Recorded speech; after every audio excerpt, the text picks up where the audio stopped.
Tonight, as I give my short talk, I'll use some slides and I will share my screen. Occasionally the screen may go blank with a white slide, but don't be alarmed. More slides will follow. So let me share my screen.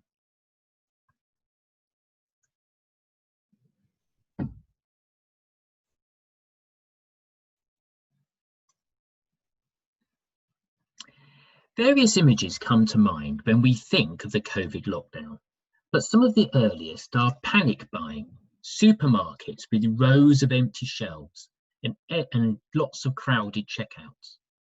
Panic selling, unprecedented falls in the stock market, the red screens as share prices fall with billions wiped off investments, as investors large and small try and cut their losses to preserve their funds.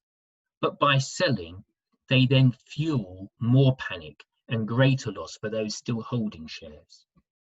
And hoarding, the selfish and irrational buying of food and household goods in vast quantities, such as toilet rolls, well beyond anything anyone realistically needed, but in the selfishness of looking out for themselves, people causing widespread scarcity and depriving many others.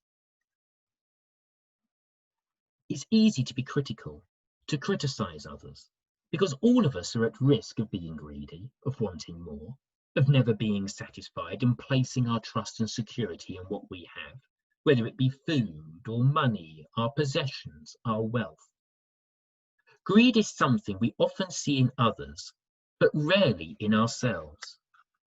Tim Keller recounts that when preaching on a sermon series on the 7 deadly sins, his wife Kathy said, "I bet the week you do greed, you get your lowest attendance." Tim Keller says she was right.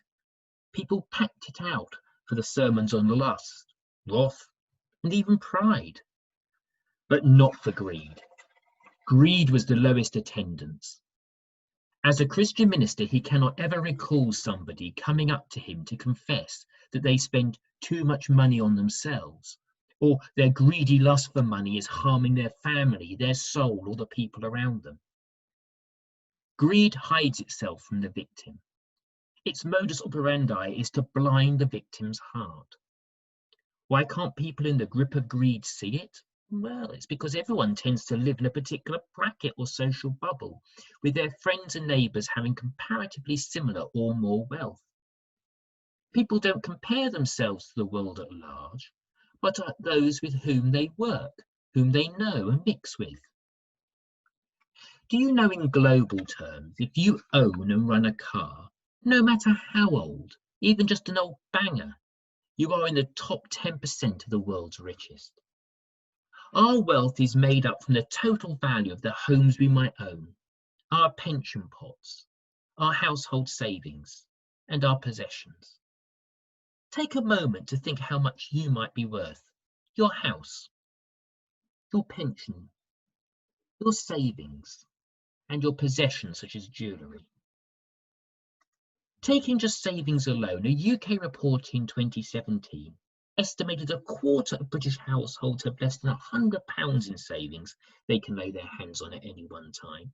But the richest 25% have at least £63,000 of savings and investments that they can lay their hands on. Where do you stand in that savings divide? Jesus knows that the deadliest trap to knowing and trusting God is instead to put trust in material possessions. That is why he warns in verse 15 of our reading, "Watch out, be on your guard against all kinds of greed. Life does not consist in an abundance of possessions." When I saw those supermarket pictures at the start of the COVID pandemic, I was reminded of this parable that Jesus told about the rich fool. There are not many places in the Bible where God calls people fools. A fool in the Bible is someone who has no regard for God, such as in Psalm 14 verse 1, where it says, "The fool says in his heart, there is no God." The Bible views an atheist as a fool, and we see the man in this parable is a practical atheist. Why? Well, Jesus says the ground of a certain rich man yielded an abundant harvest. The bumper harvest wasn't down to the man. Yes, he ploughed and planted, but the man was blessed from God with fertile ground and good weather, and that gave him the bumper crops. But he sees it all as his own hand, with absolutely no thought of God or others, no gratitude, no offering. He is completely focused on how he can keep as much as possible for himself to provide for an easy life of comfort and ease. This is what I'll do. I'll tear down my barns and build bigger ones, and there I will store my surplus grain, and I'll say to myself, you have plenty of grain laid up for many years. Take life easy, eat, drink, and be merry. The man is a fool, as he has no regard for God, but lives striving for more and more, only trusting in his material abundance. Greed means never being satisfied, always wanting more. It's driven wrongly by pursuing wealth and material possessions, what some translations call mammon, to provide ultimate safety and security. Anything taking the place of God becomes a counterfeit or false god, what the Bible calls an idol, and an idol competes with God for our hearts. The love of mammon is the deadliest of them all. Jesus himself warns in Luke 16 verse 30, no one can serve two masters. Either you will hate one and love the other, or you will be devoted to the one and despise the other. You cannot serve both God and money. How might we know if something is an idol? Well, it is something you would be devastated if you lost it.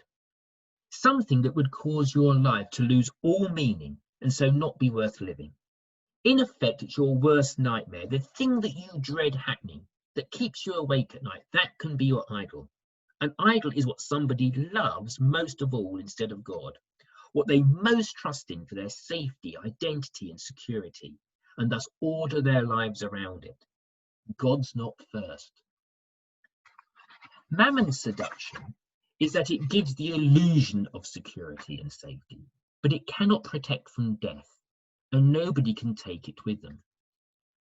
The Spanish have a saying that a burial shroud has no pockets. So how are the wise, those who know and love God, to live? Well, as Jesus says at the end of the parable, we are to be rich towards God. This means we are not to be greedy, not seeking more and more possessions, so storing up treasure on earth, but to be rich in spiritual matters, storing up heavenly treasure that lasts forever. Jesus tells his followers in Matthew 6 to store up treasure in heaven and not to worry and strive about material things of this life. For where your treasure is, there your heart will be also. We are also to store up treasure in heaven. This transformed way of living isn't something that comes by human willpower, but humbly and gratefully praising Jesus, the one who was rich for our sakes, who became poor, who died in order that we might live, to allow him, Jesus, to be at the center of our lives.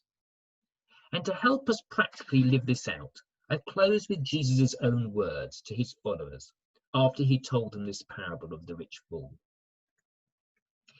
Then Jesus said to his disciples, therefore I tell you, do not worry about your life, what you will eat, or about your body, what you will wear.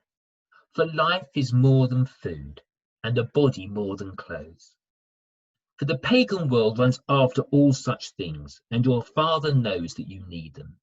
But seek his kingdom, and these things will be given to you as well.